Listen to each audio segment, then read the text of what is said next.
How to properly loosen the dough with baking soda. Most homemakers are accustomed to quenching baking soda with vinegar or lemon juice in a spoon or glass, and only then knead it into the dough for pancakes or pancakes.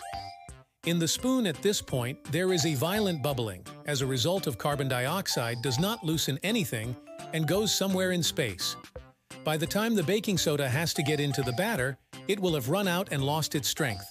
Yes, the dough will then loosen a bit, but it will be during the heating process when the baking soda releases a second, much smaller portion of carbon dioxide. Obviously, it is better to make sure that from the very beginning, the carbon dioxide is released in the dough itself, changing its texture rather than lost to the atmosphere.